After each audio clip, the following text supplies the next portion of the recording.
The courtroom in London smells of old wood and winter rain. February 1947. The war has been over for 20 months. Outside these tall windows, the city rebuilds itself from rubble. Inside, the past refuses to die. In our resolve and solidarity. Evelyn Thatcher sits alone at the defendant's table. She is 42 years old, though the war has aged her beyond those years. Her hands rest flat on the mahogany surface, palms down. Fingers spread. Before her blueprints, technical drawings covered in calculations. Her calculations, her modifications, her secrets. Across the room, a British colonel adjusts his spectacles. His uniform carries the weight of 3 wars. His medals catch the pale light. When he speaks, his voice fills the chamber with the authority of empire. Mrs. Thatcher, you stand before this tribunal charged with unauthorized modification of British military equipment during wartime. You altered specifications without approval. You deceived His Majesty's inspectors. You exceeded your contractual authority in ways that... He pauses, choosing words carefully. In ways that could constitute criminal fraud. Evelyn does not flinch. She has been waiting for this moment for 7 years. Men carried your weapons into combat, the colonel continues. Men died with your rifles in their hands. This tribunal must determine whether those deaths occurred because of your actions or despite them. The silence that follows is absolute. No coughing, no rustling papers, just the weight of judgment pending. Evelyn lifts her chin, her voice is steady, not loud, not apologetic. I didn't ask permission, Colonel. I asked forgiveness, and if I could return to February 1940 knowing everything I know now, I would make the same choice again. The Colonel's eyes narrow. That Mrs. Thatcher is precisely the problem. No. She leans forward. The problem in 1940 was that British soldiers were dying with inadequate equipment. That was the problem I solved. If solving it makes me guilty, then I am guilty, but I will not apologize for saving lives. You have no proof your modifications saved lives. Then let me show you. She reaches for the blueprints. Her hands do not shake. 7 years she has carried this weight. 7 years of waiting for discovery. 7 years of knowing this day would come. She unfolds the first schematic. Boy's anti-tank rifle, Mark I British specification, the weapon that should have stopped German Panzers, the weapon that failed. Where shall I begin, Colonel? He removes his spectacles, cleans them with a handkerchief, replaces them. The beginning, Mrs. Thatcher, start at the very beginning. She closes her eyes. When she opens them, the courtroom fades. The blueprints remain, but now they lie on a different table, in a different city, in a different time. Philadelphia, February 1940, a lifetime ago. The factory floor is brutally cold. Evelyn stands at her workbench in the machine shop of Thatcher Precision Works. Around her, 700 workers build industrial equipment. Lathes spin, presses stamp, steam hisses from pressure valves, the familiar symphony of manufacturing. They do not look at her much anymore. 2 years since her husband Edward died in a factory accident. 2 years since she inherited this company. 2 years of proving herself to men who believe engineering is no place for a widow. But today she has no time for their doubt. Today she has a crisis. 3 wooden crates arrived from the War Office yesterday. Inside blueprints for the boy's anti-tank rifle, a British weapon designed to stop German Panzers. The United States has agreed to manufacture them under license. Supplement British production. Help the Allies before America officially enters the war. The contract is worth $1.2 million, 1,000 rifles per month. For as long as the war demands, Evelyn has been studying these blueprints for 72 hours. She has run calculations until her vision blurred. She has tested the sample rifle they sent until her shoulder turned purple from recoil, and she has found something terrifying. The design is flawed, not dramatically, not obviously, but lethally. She spreads the schematic across the steel surface. Her finger traces the barrel specifications. Bore tolerance plus or minus 0.5 millimeters. For most rifles, this is acceptable. Standard military manufacturing allows for variance, speeds production, gets weapons to soldiers faster, but the boys fires a 55 caliber round, massive, generating chamber pressures that would crack lesser barrels. And those pressure variations combined with the tolerance specs create harmonic resonance that destroys accuracy and impact velocity. She has the mathematics to prove it. Mrs. Thatcher, Walter Brennan approaches. 63 years old, foreman since the company's founding. He worked alongside Edward. He respects Evelyn mostly, but his face now carries the expression of a man about to question a woman's engineering judgment. The War Office specifications are quite clear, he says carefully. We're to replicate the British design exactly, no modifications, no deviations. I know what the contract says. Then why all this? He gestures at her notes. Pages of calculations, stress analyses, ballistic projections. Evelyn picks up her pencil, circles a number. This tolerance spec will cause 15% of these rifles to underperform in combat, maybe more. Walter leans closer, studies the blueprint. That's within acceptable military standards. Acceptable to who? The procurement officer in London who's never fired a rifle, or the soldier who pulls the trigger and watches his round bounce off a Panzer's armor. 15% is standard variance for wartime production.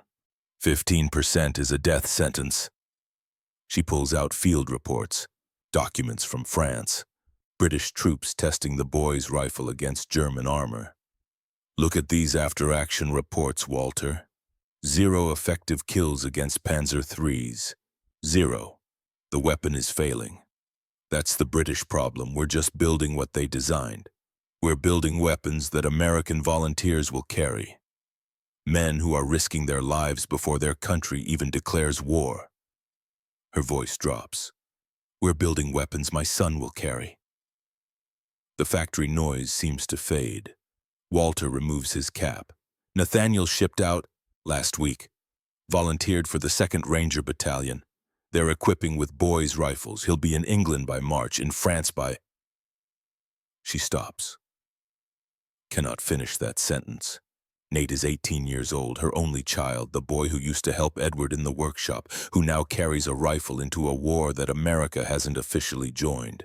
If I put a weapon in my son's hands that I know has flaws. Evelyn says quietly. Flaws I could fix but chose not to because I was following procurement protocols. She meets Walter's eyes. I couldn't live with that. Walter replaces his cap. What are you proposing? 3 modifications. First, tighten the barrel bore tolerance to 0.02 millimeters. It adds 18 minutes to machining time per rifle, but it eliminates the harmonic variance, destroying impact velocity. That increases costs. 15%. Walter whistles. The British won't pay for that. Then we absorb the cost. Mrs. Thatcher. 2nd modification, strengthen the bolt mechanism. The current design jams under extreme pressure. I can improve the camming surfaces, reduce failure rate from 12% to 4%. Again, that's beyond our authority, I know. She picks up a brass cartridge, 55 caliber, British standard ammunition. 3rd modification, the ammunition itself. I've been corresponding with Defense Manufacturing Company in Connecticut. They've developed a modified nitrocellulose propellant, faster burn rate, higher muzzle velocity. How much higher? 61 meters per second from 884 to 945. Walter's eyes widen. That's significant. Kinetic energy equals 1/2 mass times velocity squared, Walter. Small changes in velocity create enormous changes in penetration. That 61 meters per second translates to 14% more kinetic energy on target. She sets down the cartridge, looks at the blueprint, at the numbers that damn the British design. 2 millimeters, she says. That's the difference between penetrating a Panzer's side armor and bouncing off. 2 millimeters of armor defeat. That's what 14% more energy buys us. That's what keeps American soldiers alive. Walter stares at the calculations, at the sample rifle, at Evelyn. The British will never approve this. Then we don't tell them. The words fall like stones into still water. Walter's face goes pale. You're proposing we modify their design, build off-spec rifles and deceive their inspectors. I'm proposing we build rifles that work. The deception is simply not volunteering information they won't ask for. Jesus, Evelyn, that's fraud. Could be treason. That's saving my son's life, and the lives of every other American who carries this weapon. She steps closer. Her voice drops to something almost gentle. You have 3 sons, Walter. All of them the right age for combat. If they ship out tomorrow, if they end up in a ditch with a Panzer rolling toward them. If someone handed them a weapon, would you want it built to acceptable standards or would you want it built right? Walter's jaw works. He looks at the blueprints, at the rifle, at this woman who has spent 72 hours finding flaws that British military engineers missed. This could destroy you.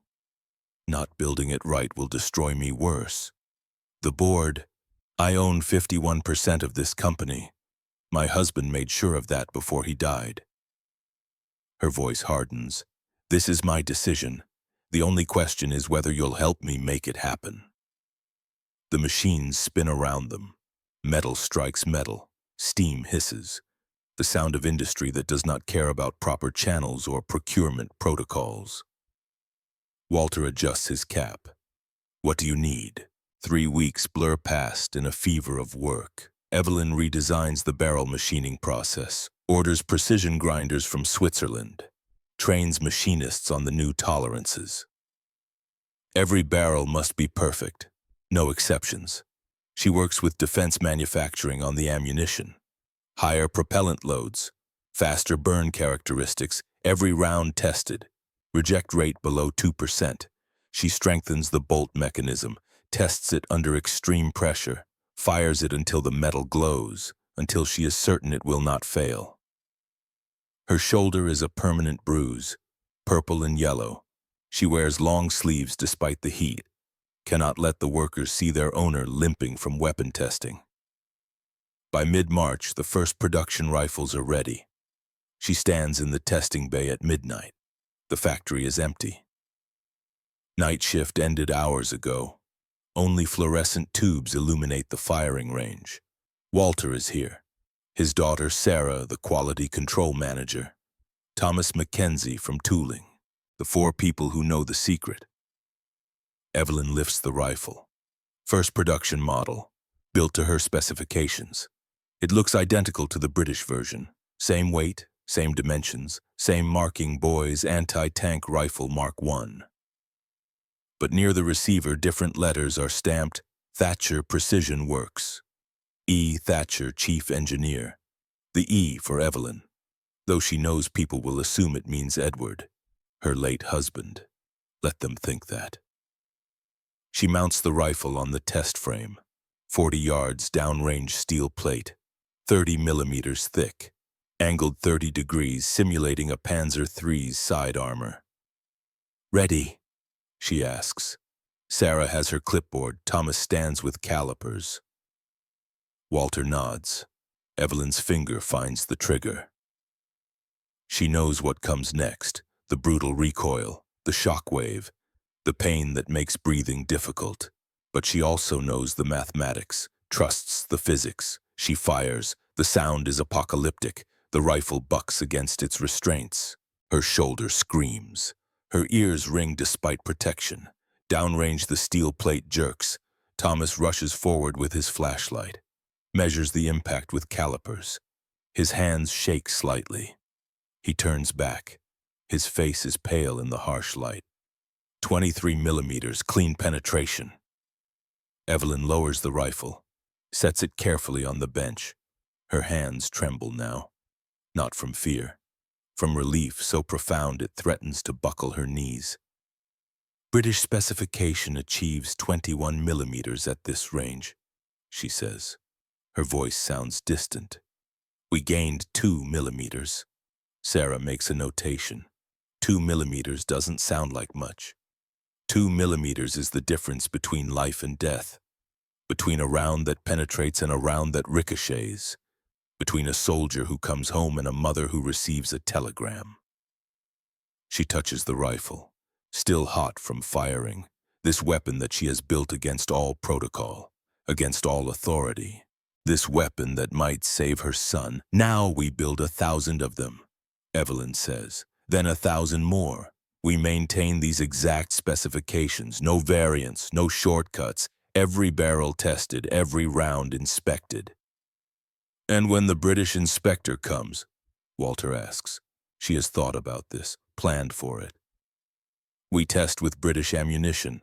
The rifles perform only marginally better with standard rounds, not enough to raise suspicions. The real advantage comes from combining our rifles with our ammunition. That's the secret they must never discover. American soldiers will get both. American forces have priority on American-manufactured ammunition. Standard procurement policy. The British will use whatever's available. Mixed stockpiles. They likely won't notice the difference. Thomas speaks quietly. Mrs. Thatcher, what if you're wrong? What if the rifles fail anyway? The question she asks herself every night, the fear that wakes her at 3 in the morning. Then I was wrong, and I will live with that forever. But I would rather fail trying to build something better than succeed at building something I know is inadequate. She gathers the blueprints, locks them in her personal safe, not the company files. Too dangerous. Tomorrow we start production, full capacity. 1,000 rifles per month, and we maintain this secret for as long as we can. They file out. Evelyn is last. She pauses at the door, looks back at the rifle still mounted on the test frame. 2 millimeters. That is all she has bought. 2 millimeters of additional penetration. It will have to be enough. May 1940, Dunkirk, France. Private Nathaniel Thatcher lies in a muddy ditch and watches death approach. He is 18 years old, 3 months in England, 2 weeks in France. And now this. The entire British expeditionary force is collapsing. The Germans are everywhere. Panzers, Stukas, artillery that turns the earth into hell. The retreat is chaos, men running, vehicles burning, officers shouting orders that no one follows because staying alive is the only order that matters. Nate's unit, what remains of it, has been tasked with covering the withdrawal. Hold this position. Delay the Germans. Buy time for the evacuation. It is a suicide mission dressed in military terminology. He clutches his rifle. The boy's anti-tank weapon. 36 pounds of steel that feels like it weighs 100. He has fired it exactly 3 times in training. Each time the recoil nearly broke his shoulder. Each time the instructors told him the weapon was inadequate against modern armor. Don't expect miracles, his sergeant said. The boy's rifle is obsolete, but it's all we have. Nate has seen the other soldiers, British regulars, discarding their boys' rifles in ditches, leaving them in hedgerows. The weapon is useless, everyone knows it, but his rifle feels different. He noticed it during training. Lighter recoil, cleaner shot, more accurate than the others. He thought it was his imagination. Now watching the Panzer III grind toward his position, he hopes it was not imagination. The tank is 80 meters away, 20 tons of German engineering, armor that laughs at rifle fire, a 37mm cannon that could vaporize his entire position. His hands shake. He is terrified. Has never admitted this to anyone, but the truth is simple. He does not want to die. He is 18 years old and he wants to go home and he wants to see his mother again and tell her he is sorry for volunteering before America even declared war. But he is here, and the Panzer is here, and running means the men behind him die faster. He extends the bipod, settles into firing position the way training taught him. The ditch is wet and cold and smells of cordite and worse things. His breathing is too fast. He tries to slow it, fails. Aim for weak points, they said. Engine compartment, vision ports, places where even an inadequate weapon might cause damage. He lines up the sight, the Panzer's side armor, right where the engine compartment should be. 80 meters upward angle, wind minimal. His finger finds the trigger. The metal is cold, everything is cold. He thinks of his mother, of the factory in Philadelphia, of the letters she sent, "Stay safe, come home." "I love you." He fires. The recoil is catastrophic, slams into his shoulder hard enough to make his vision gray. The bipod skips on the mud, his ears ring like cathedral bells. For a moment nothing happens, then the Panzer jerks, stops, smoke pours from the engine compartment, thick, black. The vehicle shudders like a dying animal. The crew bails out, German soldiers running from the disabled tank, scrambling for cover. Nate stares, cannot process what just happened. His rifle, the weapon everyone said was useless, just killed a Panzer. Impossible. "Holy Mother of God," someone whispers, his corporal crawling up beside him. "Did you just—" "I don't know. I think so. With a boy's rifle at 80 meters, that's not possible." "It happened." Another soldier appears. Sergeant Morrison, blood on his face from shrapnel. He looks at the disabled Panzer, at Nate, at the rifle. "What the hell kind of ammunition are you using, Private?" Nate looks at the cartridge brass scattered around him. The marking stamped on each one, Defense Manufacturing Co., Philadelphia, PA. "Standard issue, Sergeant, far as I know." Morrison picks up a spent casing, examines it. "This is American manufacture, not British. Does it matter?" "It matters if it just did what I think it did." Morrison looks downrange. "Set up again. There's another tank coming." Nate does not want to. His shoulder is destroyed.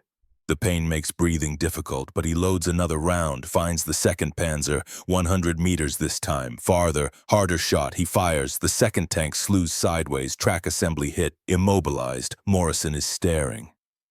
"Your rifle is different, isn't it?" "I don't know, Sergeant. Feels different than the training weapons, but I thought that was just me." "Nobody's that good, Private. That's hardware." Before Nate can respond, the order comes. Fall back. Withdraw to the beaches. The evacuation is starting. They run, leaving positions, leaving equipment, leaving dead friends in French mud. Nate carries his rifle, the weapon that should not work, that just saved his life twice. He does not understand why, does not understand how. He only knows that someone built this weapon better than it should have been built. 3 days later, on a crowded transport ship crossing the channel, he writes a letter. His hand shakes from exhaustion, from fear, from the memory of everything he has seen, but he writes, "Mother, I don't know if this will reach you. I don't know if I'll reach anywhere." We evacuated from Dunkirk. The whole British Army ran, thousands of us, maybe more. I fired my rifle in combat, at a real German tank. I was certain I was going to die, but something impossible happened. The tank stopped. My rifle penetrated armor it shouldn't have been able to touch. I hit 2 Panzers, disabled both. My rifle felt different than the ones we trained with in England. Lighter recoil, harder hit. The sergeant thinks the ammunition is different too. I don't know what this means. I don't know if it's real or if I just got impossibly lucky. But if I make it home, if I survive this war, remind me to find out who built my rifle. They gave me a chance when I had none. I love you, Mother. I'm alive because someone cared enough to make my weapon work. Your son, Nate. The letter reaches Philadelphia 3 weeks later. Evelyn reads it in her office, alone. The door locked, the factory quiet. She reads it 3 times, then she folds it carefully. Places it in her desk drawer, locks it. She sits in silence. Her son is alive. Her rifle worked. The mathematics held. 2 millimeters of additional penetration saved Nathaniel Thatcher's life. She does not cry. There is no time. There are 900 more rifles to build this month, standards to maintain, secrets to keep. But she allows herself one moment, one breath, one acknowledgement. She was right. The British inspector arrives in July. Captain Harold Whitworth, 56 years old, career officer, wire-rimmed spectacles. He wears duty like a second skin. Evelyn meets him in the conference room. Every detail prepared, sample rifles ready, documentation perfect, a smile that hides 7 kinds of terror. Captain Whitworth, welcome to Thatcher Precision Works. His handshake is perfunctory. Mrs. Thatcher, I'll be direct. I have 4 other factories to inspect this month. Time is precious. Shall we proceed? Of course. The testing range, 10 rifles selected at random. Whitworth examines each one with methodical precision. Barrel alignment, bolt action, chamber dimensions, he finds nothing wrong because there is nothing wrong. The rifles are built to exacting standards, just not the standards in his contract. Excellent workmanship, he admits. American manufacturing precision, very impressive. Thank you, Captain. Now the firing tests. This is the moment. The precipice. Evelyn has prepared ammunition samples. British standard loads, not the modified rounds from defense manufacturing. The rifles will perform adequately, not exceptional, just adequate enough to avoid suspicion. Whitworth fires 5 rounds, examines target grouping, measures penetration on steel plates. 21 millimeters, British specification exactly. He makes notes. Penetration values within acceptable parameters. Accuracy meets standard. Recoil management adequate. Evelyn breathes. He suspects nothing. One question, Mrs. Thatcher. Her heart stops. Yes, the barrel machining. Your tolerances appear tighter than specification requires. May I ask why? The room contracts. Walter shifts nearby. Sarah's pen freezes on her notepad. Evelyn keeps her voice level. American industrial practice, Captain. Our machine tools are calibrated to different standards than British equipment. We work to tighter tolerances as standard procedure. The cost difference is absorbed in our manufacturing overhead. It is not entirely a lie. American manufacturing does favor precision. But her tolerances are 25 times tighter than British spec. That is not standard. That is revolution disguised as variance. Whitworth considers this. I see. Well, it certainly does no harm. Consistency is valuable in military production. That was our thinking, Captain. He closes his notebook. Everything appears to be in order, Mrs. Thatcher. I'll file my approval with the War Office. You may continue production at full capacity. Relief floods through her like morphine. Thank you, Captain. We're honored to serve the Allied cause. Britain needs all the help it can get. He shakes her hand again. Your rifles will save lives, Mrs. Thatcher. You should be proud. His car pulls away. Evelyn stands at the window, watches until it disappears completely. Only then does she allow herself to breathe. Walter approaches. We did it. We did nothing. We showed him exactly what he expected to see. He approved production. He approved what he could measure with British ammunition. He never saw what these rifles can really do. She turns from the window. The secret is safe. The inspector deceived. Production continues, but the wait remains, because somewhere soldiers are loading her rifles. Fighting with weapons they do not understand. Are different. Better. And if she is wrong, if the modifications fail, if men die because she thought she knew better than military engineers, The mathematics say she is right, but mathematics cannot account for the fog of war, for chaos, for the million variables that make theory collapse under combat conditions. She returns to her desk, opens the drawer, looks at Nate's letter. I'm alive because someone cared enough to make my weapon work. That will have to be enough. The courtroom in London materializes around her. Evelyn blinks. The blueprints are still spread before her, the British colonel waiting. That was the beginning, she says quietly. February 1940, when I decided your specifications were inadequate, when I chose to build better weapons without asking permission, without authorization, fully aware it was illegal, fully aware it was necessary. The colonel leans forward. Mrs. Thatcher, do you understand the severity of what you're confessing? I understand perfectly, Colonel. I modified British military equipment during wartime.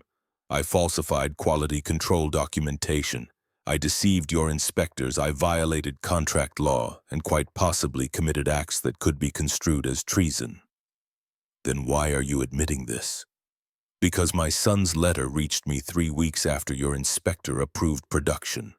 Because Nathaniel wrote that my rifle saved his life at Dunkirk. Because I would make the same choice 1,000 times over. She stands. The blueprints crinkle under her palms. I am an engineer, Colonel. My responsibility is to mathematics and physics, not to procurement procedures. Your specifications were inadequate. The mathematics proved it. I corrected the error, and yes, I did so without permission, because permission would have been denied. You don't know that. Don't I? She meets his gaze. Would the British War Office in 1940 have approved modifications proposed by an American civilian? A woman telling your military engineers that they designed the boy's rifle wrong. Silence. I didn't think so. She gathers the blueprints. You wanted to know why I didn't seek authorization. This is why. Because the answer would have been no, and no would have meant more dead soldiers. I chose to save lives over following procedure. The colonel removes his spectacles, cleans them. A delaying tactic. This tribunal will recess until tomorrow. We need to review additional evidence, after-action reports, combat data, German intelligence assessments. He stands. Mrs. Thatcher, I suggest you prepare yourself, because if half of what you claim is true, this case is far more complex than a simple contract dispute. The courtroom empties. Evelyn remains alone with her blueprints. Tomorrow they will hear the rest, the battles, the successes, the failures, the German investigation that came so close to discovering her secret. Tomorrow they will judge whether she saved lives or merely got lucky. But tonight she sits with the certainty that she made the right choice. The mathematics never lie. And 2 millimeters, such a small distance, made all the difference. Berlin, June 1940. The Wehrmacht intelligence headquarters sits like a tombstone on Tirpitz-Ufer. Gray stone, narrow windows. Inside, the machinery of German efficiency processes information from a continent at war. Oberstleutnant Klaus Reinhardt occupies a third-floor office that smells of cigarette smoke and anxiety. He is 43 years old, thin face, hawk nose, wire-rimmed spectacles that catch the lamplight. 16 years in intelligence analysis have taught him to trust patterns. Data, facts that can be verified. The report on his desk makes no sense. He reads it for the 4th time this morning. The words do not change. Field Report 571A, Dunkirk Sector, May 28, 1940, Panzer III, OSF E disabled at approximately 80 meters. Engine compartment penetrated. Crew evacuated vehicle. Damage assessment, single entry wound, right side armor, 28 mm thickness. Penetration depth, 23 mm. Weapon assessment, British boys, anti-tank rifle probable. Reinhardt sets down the report, picks up another file. Technical evaluation from the Waffenamt, the Weapons Testing Bureau. Their assessment of the boy's rifle captured intact in France. Penetration capability against 30mm armor negligible. Effective range against Panzer III, 0 meters. Assessment weapon system obsolete. Recommend deprioritization in tactical planning. Negligible penetration. Yet a Panzer was disabled at 80 meters. He opens his ledger. Precise handwriting, black ink, a list of similar incidents compiled over the past 3 weeks. 14 reports, different units, different sectors, all mentioning boys' rifles achieving results inconsistent with known capabilities. Not many, perhaps 24 incidents across the entire French campaign. Statistically insignificant in a war this large. But Klaus Reinhardt does not believe in coincidence. He makes a new entry query American manufacturing variant, enhanced ammunition training differential. The last question seems most likely. American volunteers receive superior marksmanship training.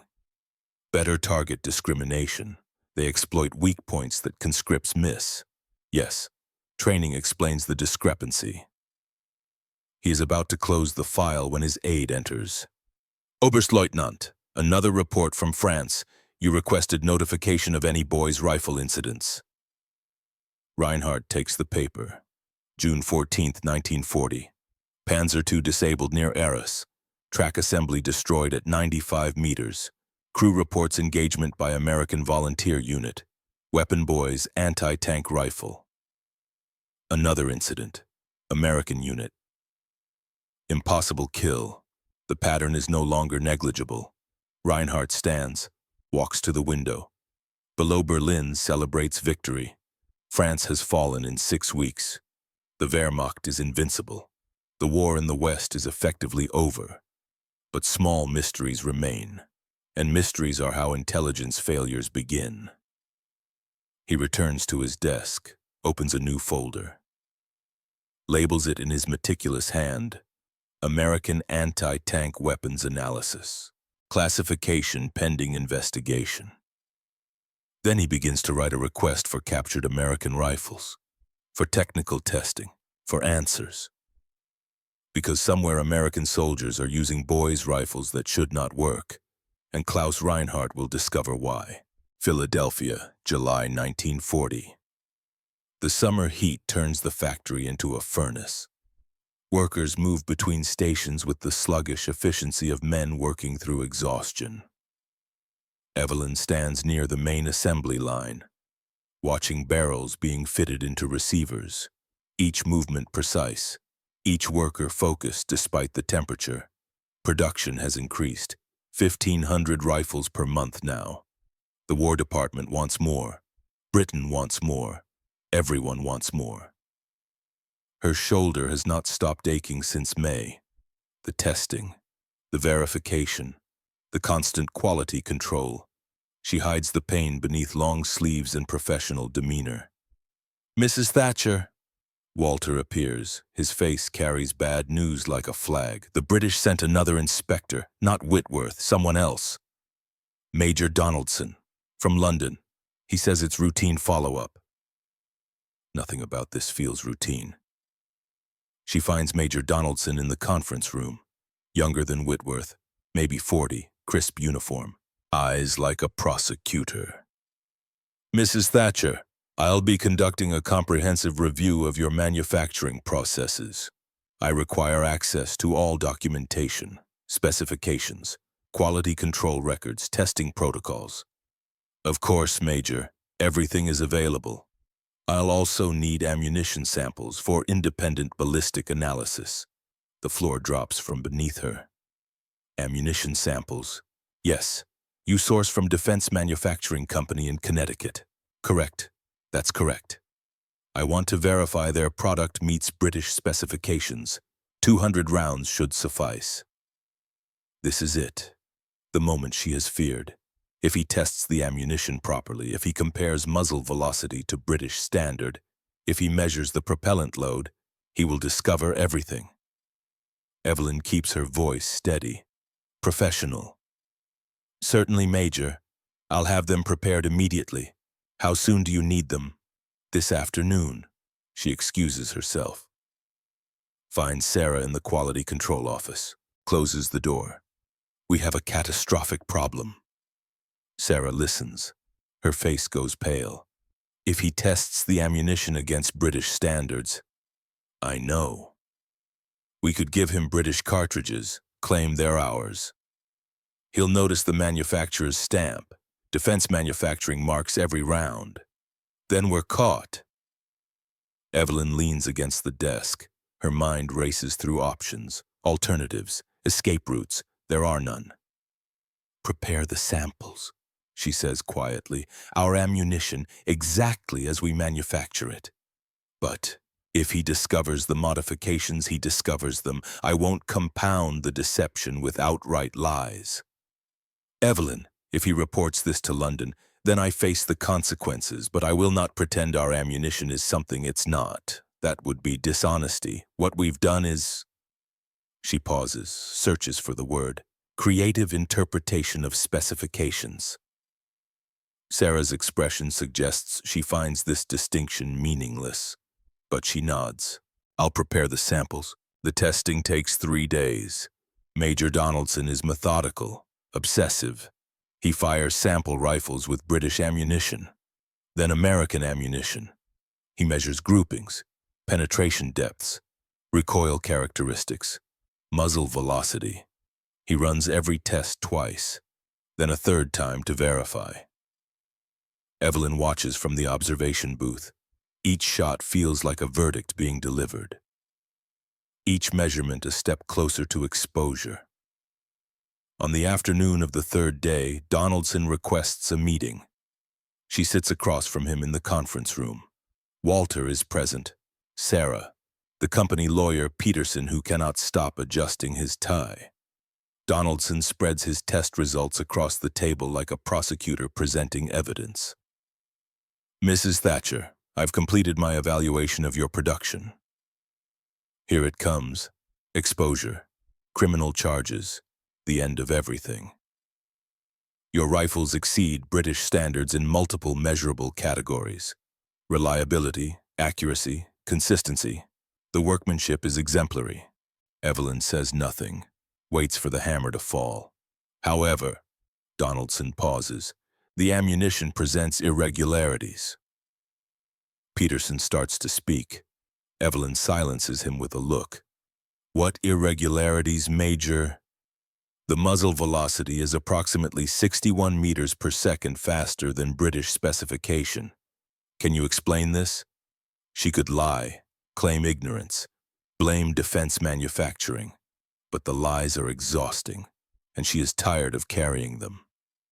The propellant blend is different, she says.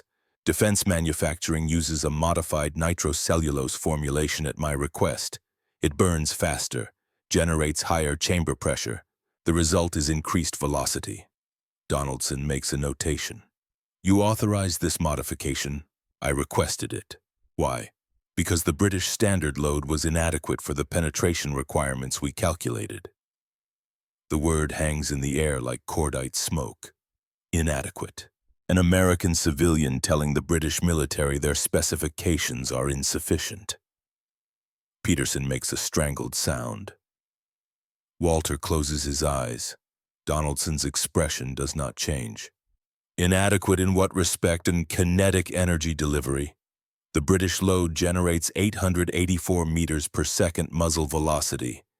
Against modern armor at combat ranges, this produces marginal penetration. I wanted better performance, higher impact energy. Basic ballistic physics suggested a faster burning propellant would achieve this. You exceeded your contractual authority. I exceeded your specifications. Yes. That constitutes breach of agreement, Mrs. Thatcher. That constitutes building a weapon that works, Major. Silence fills the room like water filling a sinking ship. Donaldson leans back, studies her. You're remarkably forthright. I'm remarkably tired of deception, Major. I modified your ammunition because the standard load was insufficient. I did so without permission. If that requires contract termination, then terminate the contract. but do not ask me to apologize for engineering competence. The seconds stretch. Outside factory machinery continues its eternal rhythm. Inside careers and perhaps freedom hang in the balance. Donaldson closes his notebook. I'm prepared to file my report with the War Office. It will state that American-manufactured rifles and ammunition exceed British performance standards, that quality control is exemplary, that your modifications, while unauthorized, have resulted in measurably improved combat effectiveness. Evelyn stares. You're not shutting down production. Mrs. Thatcher, Britain is fighting for survival. The last thing I'm going to do is stop production of weapons that work better than our original specifications. He gathers his papers. However, the War Office will require complete technical documentation so British factories can replicate your improvements. Of course. And Mrs. Thatcher. He pauses at the door. In future, when you decide to improve British military equipment, ask first. Will you approve it, Major? A ghost of a smile. Almost certainly not, but military protocol requires you ask anyway. The door closes, the car pulls away. Peterson exhales like a man surfacing from deep water. My God, I thought we were finished. We may still be, Evelyn says. His report goes to London, to committees, to procurement officers who may not share Major Donaldson's pragmatic assessment. But he approved continuation. For now, she stands, walks to the window overlooking the production floor. The secret is partially exposed. The British know we modified their specifications, know our ammunition is different, but do they understand the full scope? Do they know this was deliberate? Calculated that I spent months developing these improvements. Walter shakes his head. Does it matter? Donaldson approved it. One major approved it. The institution may have different opinions. She watches workers assembling rifles. Unaware how close everything came to ending.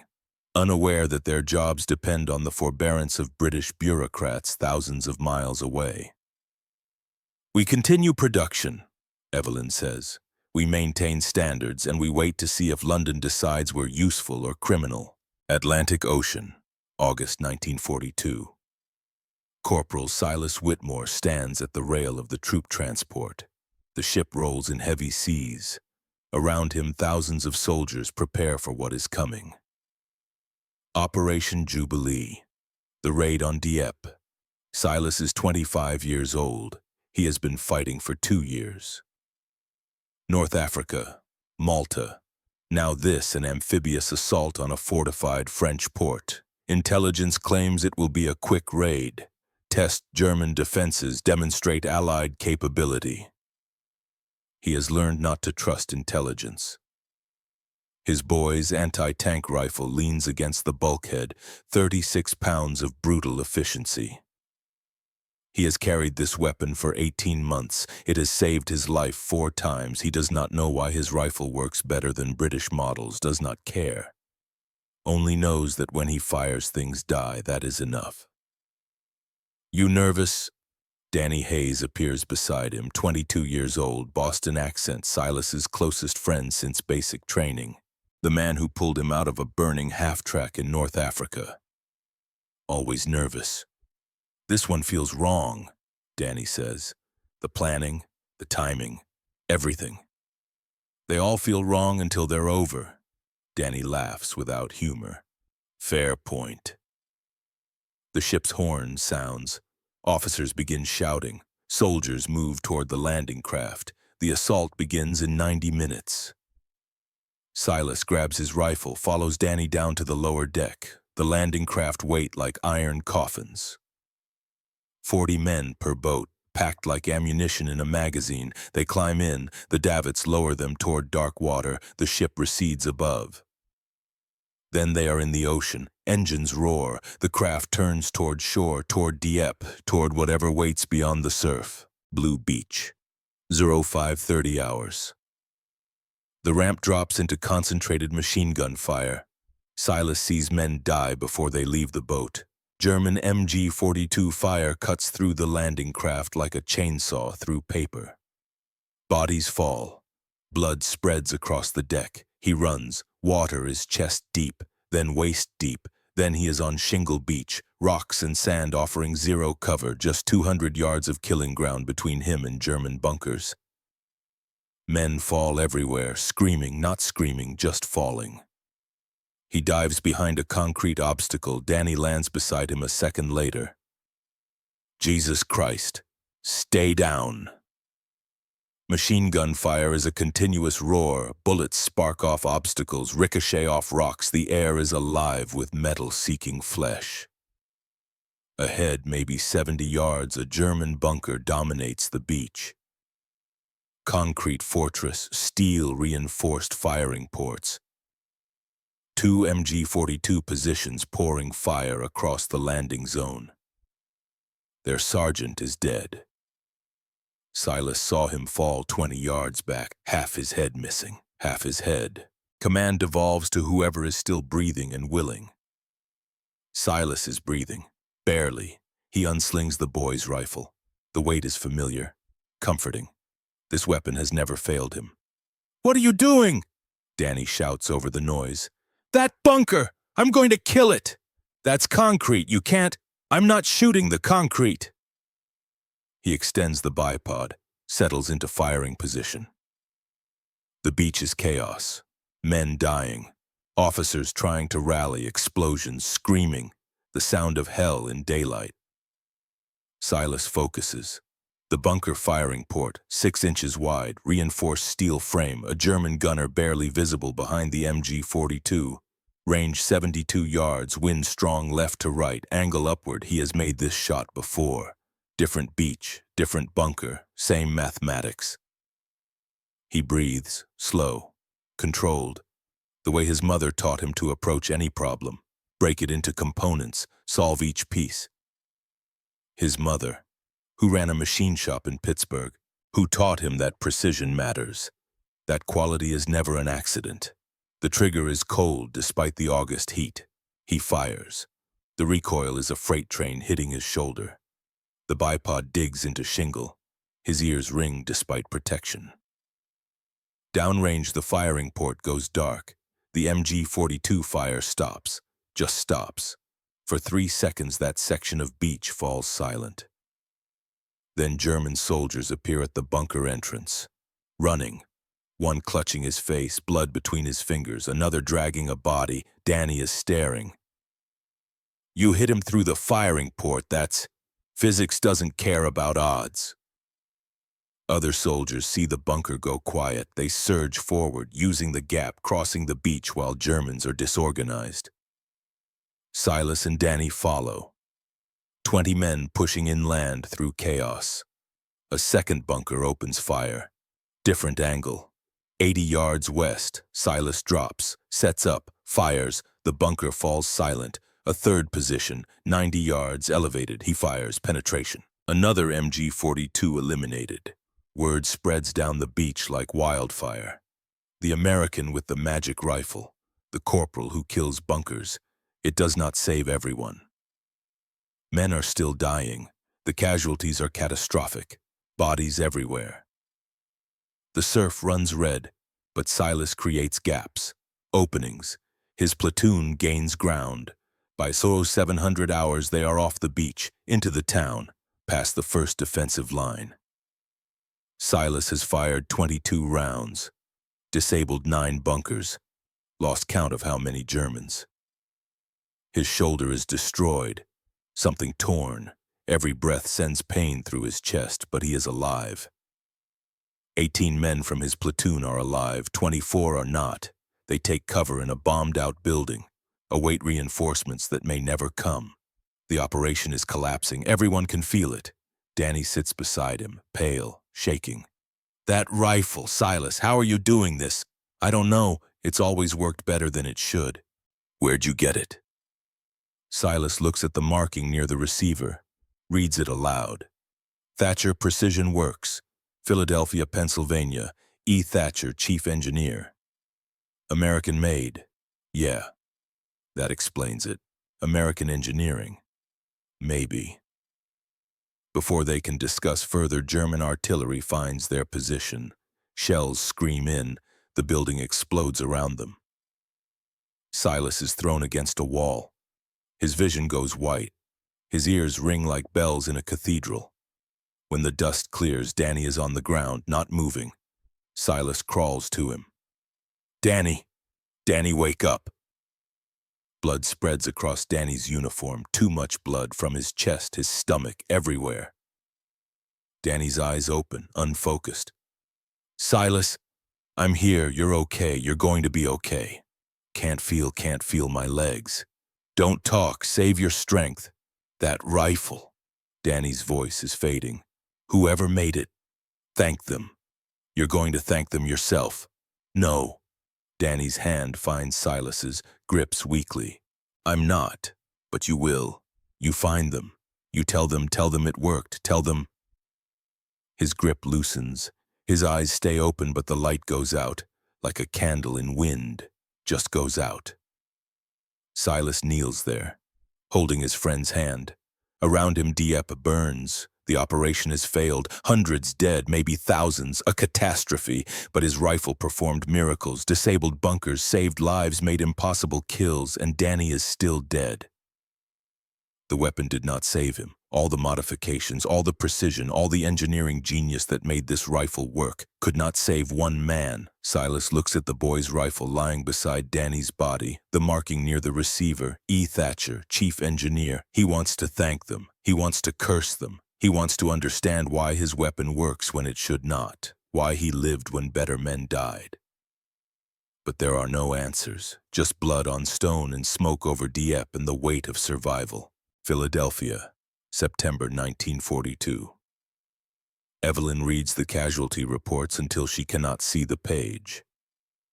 Operation Jubilee, Dieppe, France. Total losses 907 killed, 1946 captured. Catastrophic failure. She reads the after-action reports next.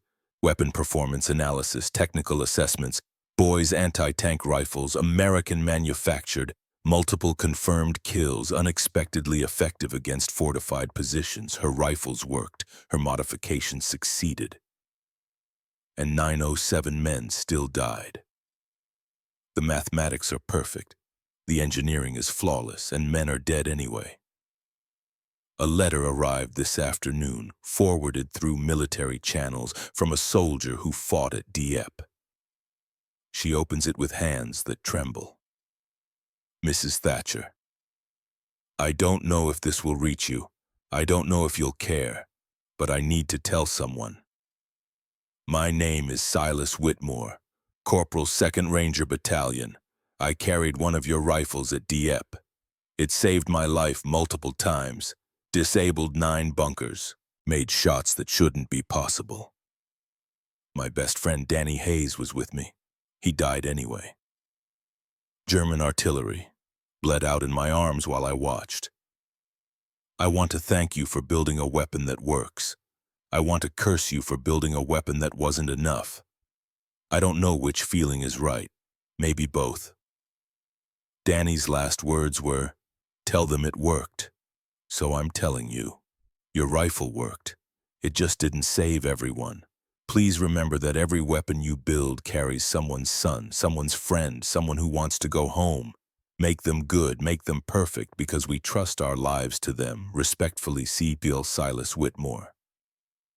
Evelyn reads the letter 3 times, then folds it, places it in her desk beside Nathaniel's letter from Dunkirk. 2 soldiers, both alive because of her modifications, both scarred by what those modifications enabled.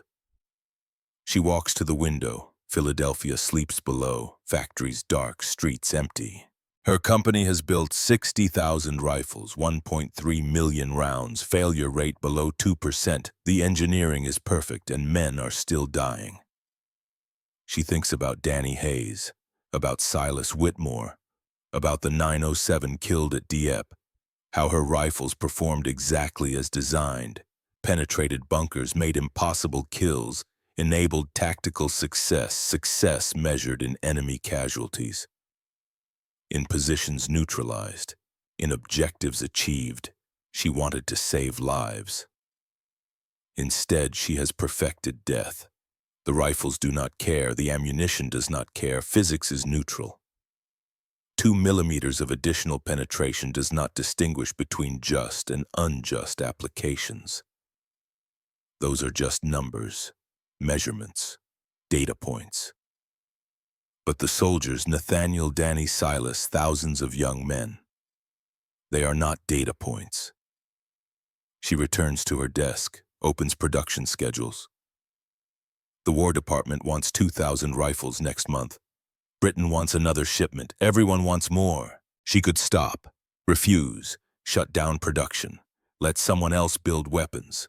But that would mean British rifles, inferior specifications, more failures, more soldiers dying with inadequate equipment. The mathematics demand she continue. Physics requires precision, so she will build rifles, maintain standards, and live with the knowledge that every weapon she creates will be used to kill. That is the price of being right. That is the cost of perfection. And she will pay it, because the alternative is worse. Berlin, April 1944. Klaus Reinhardt examines the captured American rifle with the intensity of a surgeon. It arrived 3 days ago, taken from an American unit near Casino, shipped to the Waffenamt, then transferred to his office because he specifically requested it. 4 years. 4 years tracking this anomaly. American boys' rifles performing beyond specifications. Achieving kills that should not be possible. A mystery that has haunted him through campaigns in Africa, Russia, Italy. He measures the barrel bore with precision calipers. Records dimensions. He examines the bolt mechanism, notes the improved cam surfaces. He tests chamber pressure, barrel harmonics, every specification. Everything is marginally better than British standards. Tighter tolerances, superior machining, excellent quality control. But not enough to explain the combat reports, not sufficient to account for performance that exceeds British rifles by 20 to 25%. Unless he picks up the ammunition samples, British .55 caliber, captured from a French depot in 1940, standard propellant, standard projectile. This is all he has. No American ammunition available for testing.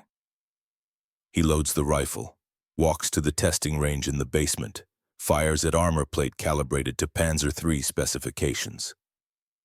21 millimeters penetration, British standard exactly. Reinhardt returns to his office, runs calculations. The improved rifle adds perhaps 8% performance over British manufacture. Not sufficient. The missing variable is obvious. The ammunition. But he does not have American ammunition. Only British. And testing with the wrong component yields meaningless data. He writes his final report. Captured American boys' rifle demonstrates superior manufacturing quality. Barrel tolerances tighter than British specification. Bolt mechanism improved. Overall construction excellent. Testing with British ammunition shows marginal performance improvement. Approximately 8% over British manufacture. Insufficient to explain field reports claiming 20 to 25% effectiveness increase. Hypothesis: American ammunition likely contains enhanced propellant formulation. Unable to verify without samples, recommendation: acquire American manufactured ammunition for comparative analysis. The report goes to his superior, then to a committee, then to a filing cabinet. 3 weeks later, Reinhardt receives new orders. Prepare defensive analysis for Atlantic Wall. Invasion is imminent. A mystery about obsolete rifles becomes irrelevant when the entire Western Front is about to explode. He files his report, returns the rifle to storage. The investigation ends incomplete. Klaus Reinhardt will never learn the truth, never know that an American woman outsmarted him, that the answer was not the rifle, that he held both pieces of the puzzle but tested them separately. Never know that Wehrmacht intelligence's greatest failure in small arms was not technical. It was assuming that American civilian manufacturing, especially manufacture directed by a woman, could not exceed German military standards. It was arrogance wearing the costume of thoroughness. And arrogance in war has a price that must eventually be paid. Normandy, France.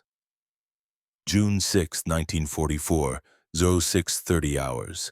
The landing craft ramp drops into machine gun fire. Lieutenant Silas Whitmore sees death before he sees the beach. Tracer rounds cutting through dawn mist, red and green streaks like lasers. The sound is immediate, overwhelming, a wall of noise that makes thinking impossible. He is 27 years old. He has survived Dieppe. Sicily, the Italian campaign. He knows what hell sounds like. This is worse. Move, move, move. He jumps into water that is chest deep and cold enough to stop his heart. The weight of equipment tries to drag him under. Rifle, ammunition, grenades. The boy's anti-tank rifle strapped across his back adds another 36 pounds. Men fall around him. Some scream. Most just disappear beneath red-stained surf. He pushes forward. The beach is 200 yards away. Each yard costs lives. A soldier beside him jerks, falls forward into the water. Another takes a round through the throat. Drowns while standing. Silas reaches the shingle. Dives behind a steel hedgehog obstacle. Bullets spark off metal inches from his face. The sound is like hammers in a forge. Continuous. Deafening. He looks for his platoon. Started with 42 men in the landing craft. Counts maybe 20 on the beach. The rest are in the water, not moving. Ahead, concrete bunkers dominate the killing ground. German MG-42s pour fire from reinforced positions. Crossing that beach is suicide. Staying here is suicide slower. Lieutenant, Sergeant Morrison crawls up beside him. Blood runs from a scalp wound. We're pinned. We need those bunkers eliminated. Working on it. Silas unslings the boy's rifle, the weapon that has kept him alive for 4 years. The rifle that feels different from every other boy's he has fired. Lighter recoil, harder hit, more accurate. He does not know why, does not care, only knows it works. He identifies the nearest bunker, designated WN62 on the briefing maps. Concrete fortress with firing ports facing the beach. 2 MG-42 positions visible, maybe more. Range 92 yards, wind strong left to right, angle upward. He has made this shot before. At Dieppe, at Casino, always with this rifle, always with the ammunition stamped Defense Manufacturing Company, Philadelphia. The ammunition that hits harder than it should. He settles into firing position. The shingle digs into his elbows. Bullets crack overhead. The world narrows to the sight picture. The firing port. The shadow of a German gunner. He fires. The recoil slams into his shoulder. Familiar pain. The bipod skips on rocks. His ears ring. Downrange the firing port goes dark. The MG-42 fire stops. 3 seconds of silence. Then German soldiers appear at the bunker entrance. Running. One screaming. Blood on his face. Morrison stares. You hit him through 6 inches of opening at 90 yards. Physics doesn't care about impossible. Other soldiers see the bunker go quiet. They advance, running while Germans are disorganized. Silas shifts aim. Second bunker, 85 yards west. Different angle. He fires. Penetration. The bunker falls silent. Third bunker, 70 yards, elevated position. He fires. Another MG-42 eliminated. Soldiers are noticing now. The lieutenant with the rifle that kills bunkers. Word spreads. Silas moves position. Finds a destroyed landing craft for cover. Better angle. Wider field of fire. Fourth bunker. 100 yards. Reinforced firing port. He fires. The steel shield that should stop his round penetrated. The bunker goes quiet. Fifth. Sixth. Seventh. His shoulder is destroyed. The recoil has torn something critical. Every breath is agony. But he keeps firing, because every bunker he silences means fewer men die crossing the beach. By 07:45 hours, he has disabled 11 bunkers. Fired 31 rounds. His rifle barrel glows with heat. Morrison crawls up beside him. "Lieutenant, we need to move inland." The beachhead is secured. Secured. The word feels obscene. The beach is covered with bodies, hundreds of them. Men who will never move inland, never go home. But the surviving soldiers are pushing past the seawall, into the dunes, away from the killing ground. Silas grabs his rifle, follows. His legs shake, adrenaline fading, pain flooding in. They reach a hedgerow, dig in, await reinforcements. Morrison sits beside him. "That rifle, Lieutenant. I've seen a lot of boys' rifles fail. Yours never does. Why?" Silas looks at the marking near the receiver. "Thatcher Precision Works, E. Thatcher, Chief Engineer." "I don't know, Sergeant. I've carried this weapon for 4 years. It's never jammed, never failed, always hits harder than it should." "Someone built that different. Someone built it right." Morrison nods. "When this is over, when we get home, you should find them, thank them." "I tried. After Dieppe, wrote a letter. Don't know if it reached anyone." "Try again. People like that, people who build weapons that save lives, they deserve to know it mattered." Silas touches the engraving. "Yeah, maybe I will." June 12, 1944. Normandy Beachhead, U.S. Army Field Headquarters. Captain Richard Blake examines 2 rifles under harsh fluorescent light. He is an ordnance officer. His job is weapon performance analysis, identifying problems, reporting to procurement. He has a problem, or more accurately, an anomaly that has become impossible to ignore. On his table, 2 boys' anti-tank rifles. One British manufactured, one American manufactured, both supposedly built to identical specifications.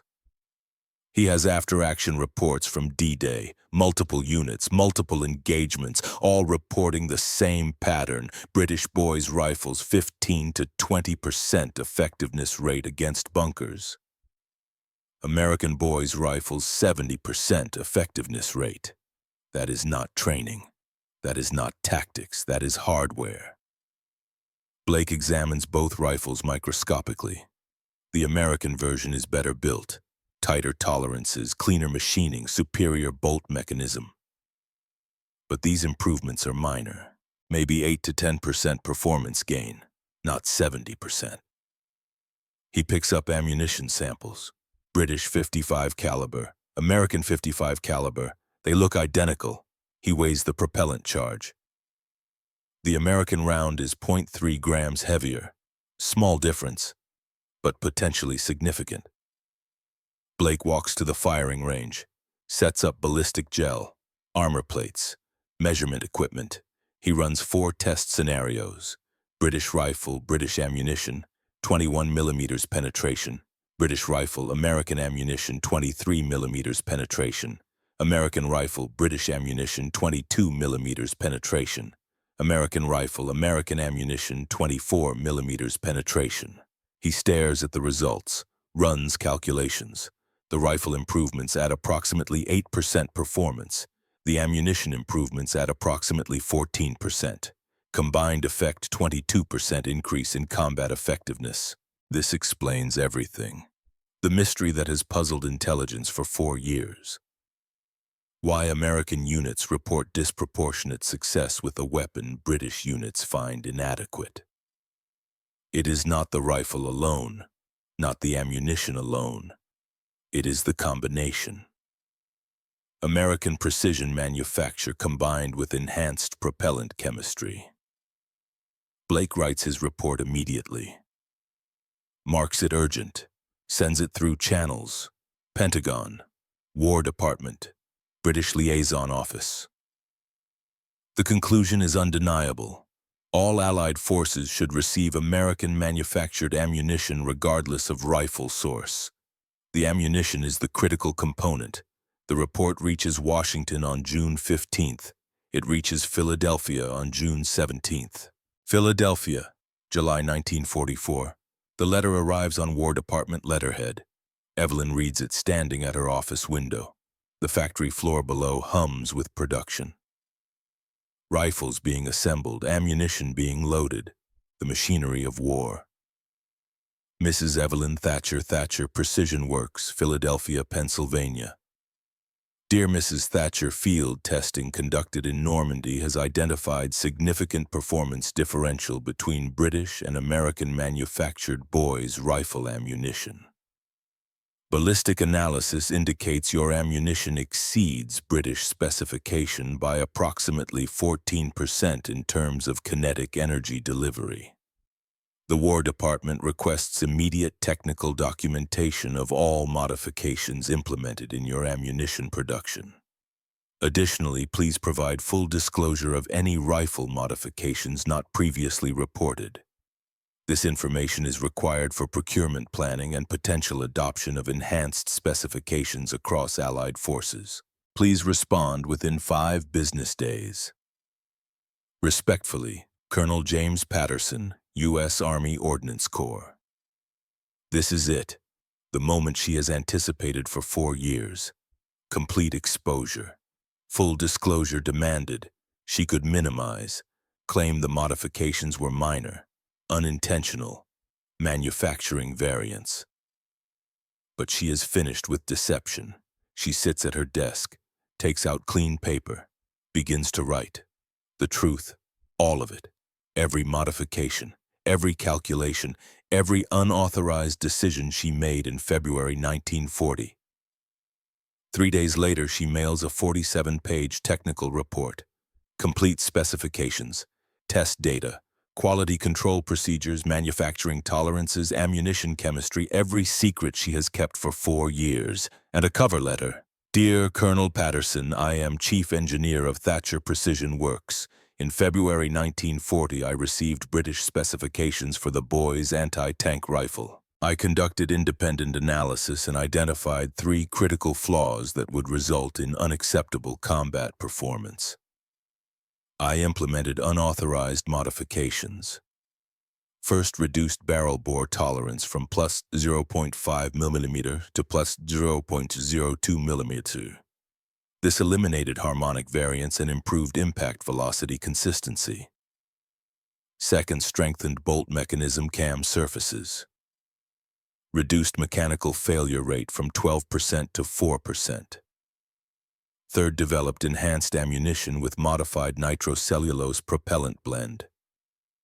Increased muzzle velocity from 884 ms to 945 ms. This generated 14% additional kinetic energy. These modifications were implemented without British War Office approval. I did not seek authorization because I believed correctly, as events have proven that authorization would have been denied. I did not inform British inspectors because disclosure would have resulted in contract termination. I made these changes because I am a mother before I am a contractor. My son Nathaniel carries one of these rifles. I would not send him into combat with equipment I knew was inadequate. I applied the same standard to every American soldier. The mathematics supporting these modifications are sound. The combat results validate the engineering. 62,000 rifles produced, 1.3 million rounds manufactured.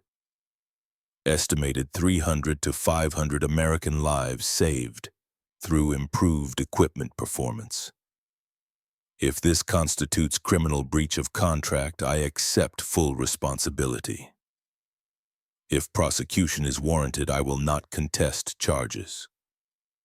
But I will never apologize for building weapons that work. I did what I believed was right. I would make the same choice again.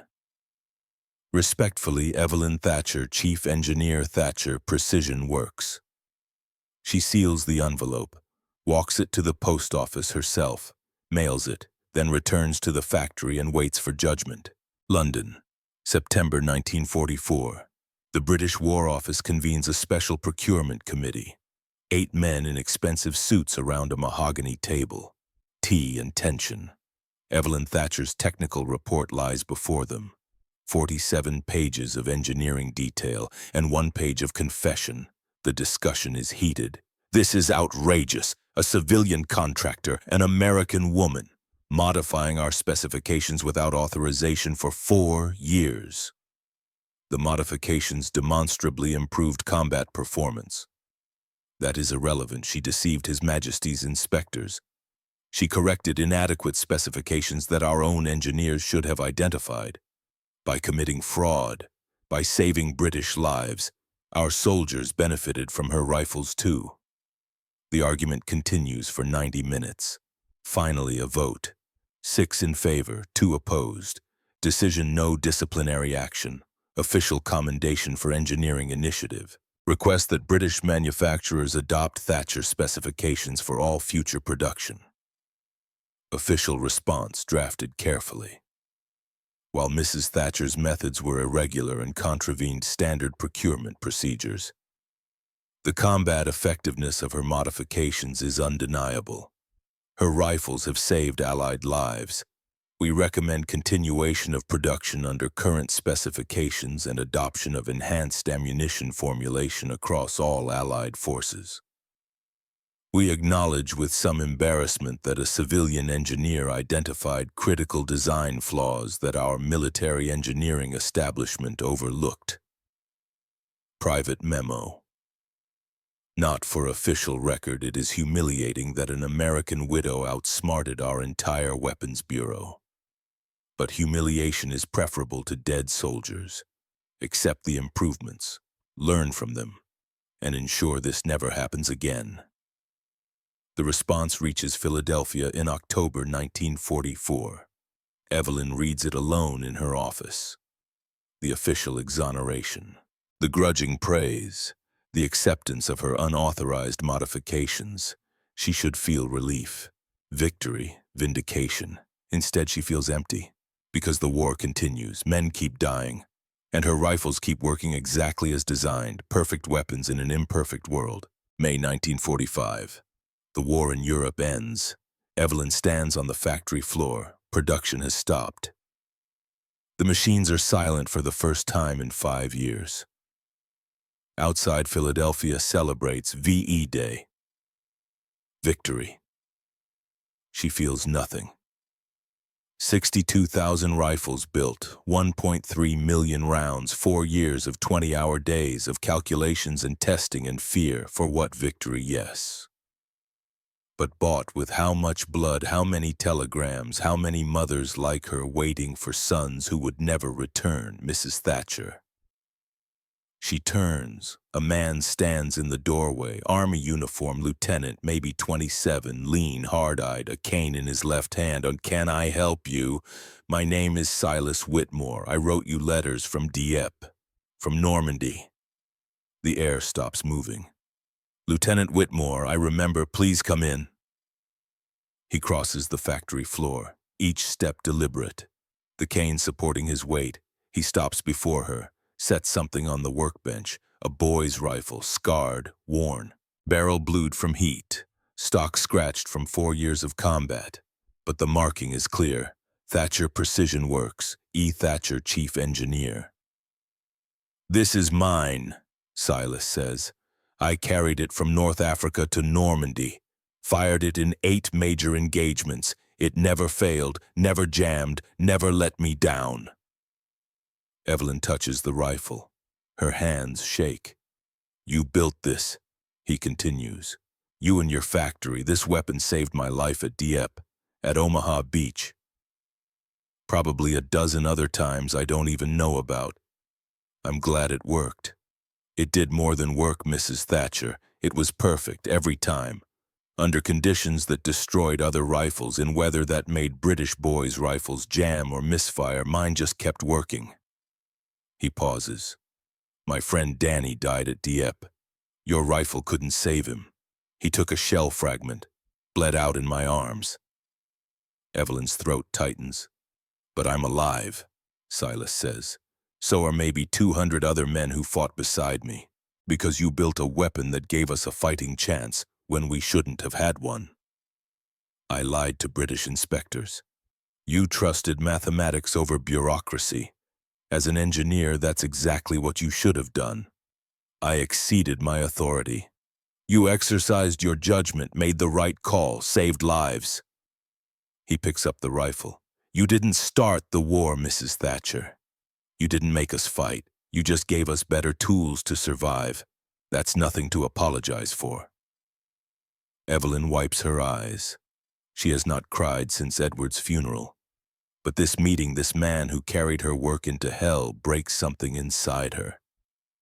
Did you know, Silas asks, when you made these modifications, did you know they would work? The mathematics said they would work. And they did. And they did. He extends his hand. Thank you for being smarter than the committees, for caring enough to make it right, for giving me a chance to come home. She shakes his hand. His grip is firm despite the cane. What will you do now? She asks. Now that it's over, try to forget. Probably fail. A ghost of a smile. I don't know.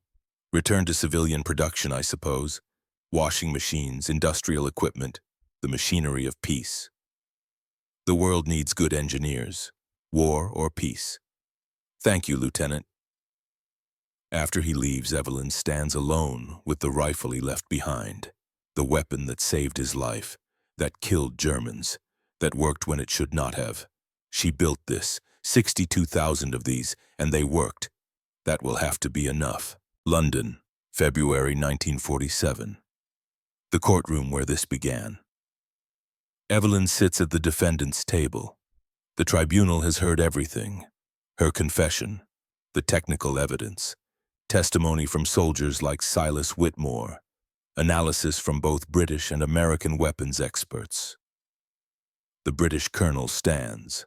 Mrs. Thatcher, this tribunal has reviewed your case exhaustively. The facts are not disputed. You modified British military equipment without authorization. You exceeded contract specifications. You deceived inspectors through selective disclosure. She nods. Yes, sir. All of that is true. You also built weapons that saved an estimated 300 to 500 Allied lives. You identified design flaws that our own engineers missed. You maintained quality standards that exceeded military requirements by significant margins. He pauses, removes his spectacles. The question before this tribunal has been whether your actions constitute criminal breach of contract or justifiable engineering initiative under extraordinary wartime circumstances. The courtroom is absolutely silent. We have determined that while your methods were highly irregular, your motivations were sound and your results were beneficial to the Allied war effort. Therefore, we decline to pursue criminal charges. Relief floods through her. Furthermore, the colonel continues, we recommend that you receive official commendation for exceptional engineering initiative. British forces benefited from your modifications. Many British soldiers survived because of weapons you improved.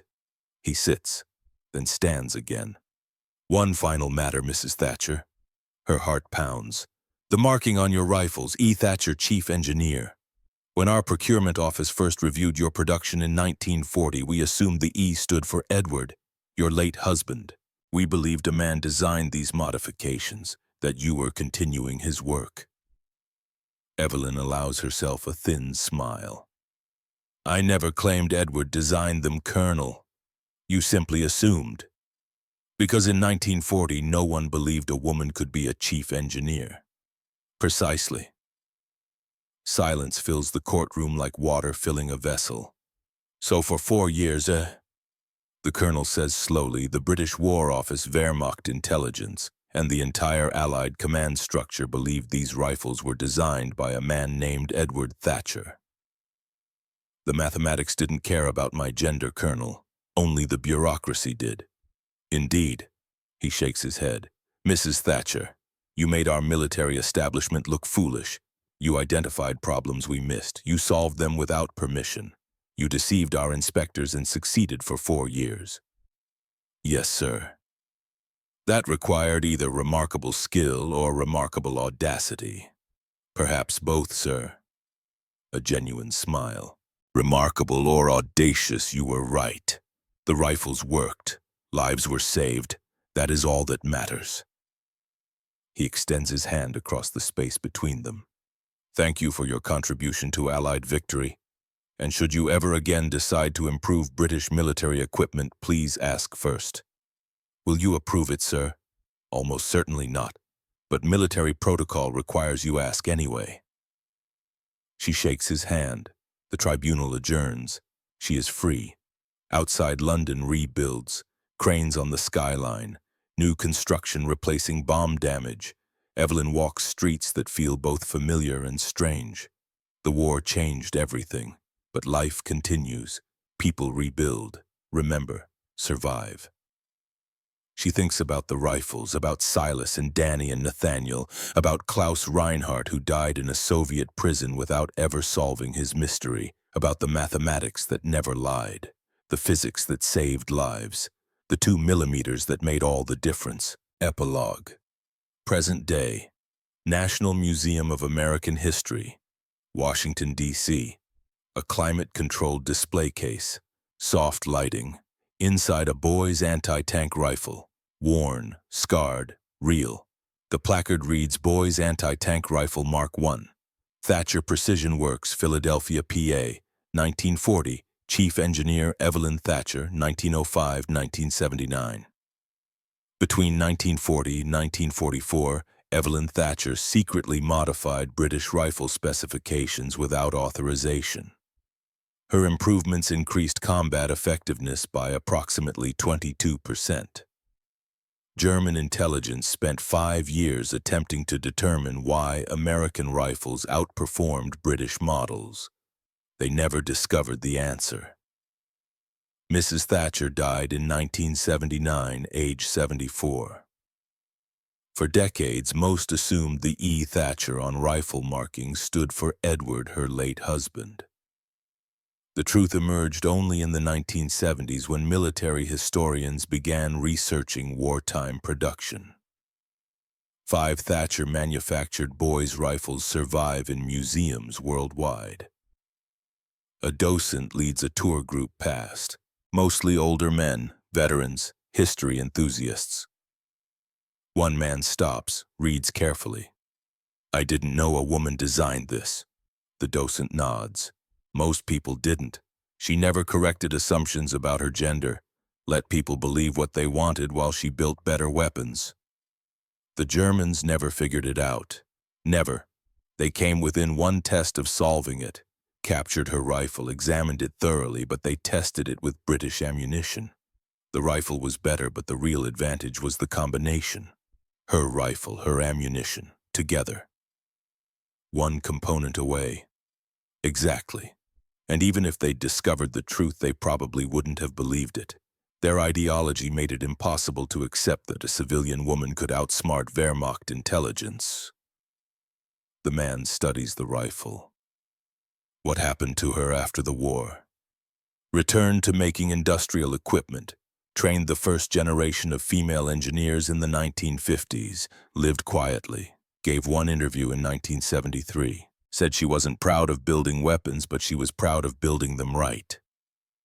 Did she ever talk about the deception, the lies? She said she never lied, she just declined to correct assumptions, and that mathematics doesn't care about gender or authority, only about being right. The man touches the glass. Thank you, Mrs. Thatcher. The docent smiles. She'd probably say the mathematics deserved the thanks. She just trusted them. The tour moves on. The rifle remains, silent witness to a war 70 years past. To a woman who saw a problem and fixed it, who trusted physics over protocol, who saved lives by refusing to follow rules. The mathematics never cared about proper channels, about procurement procedures, about whether the engineer was male or female. The mathematics only cared about results. 2 millimeters of additional penetration, 14% more kinetic energy, 4% failure rate instead of 12.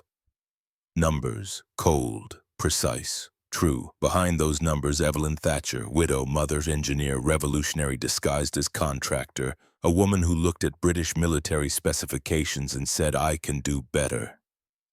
A woman who spent 4 years maintaining a deception that could have destroyed her. A woman who built 62,000 rifles that worked when they should not have.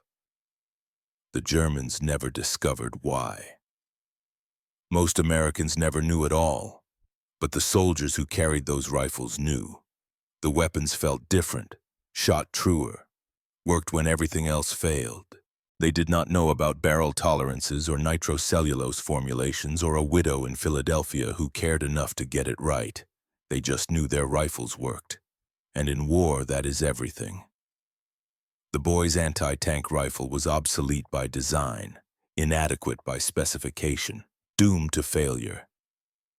Evelyn Thatcher made it lethal, not through revolutionary innovation, through precision, through stubbornness, through refusing to accept that adequate was good enough. 2 millimeters, that is all it took. 2 millimeters between life and death, between following orders and changing the war, between a woman who waited for permission and a woman who trusted mathematics more than bureaucracy. Evelyn Thatcher chose mathematics. And hundreds of men lived because of it. That is not the headline of World War II, not even a footnote in most histories. But it is the truth, and truth, like mathematics, does not care whether anyone believes it. It simply is.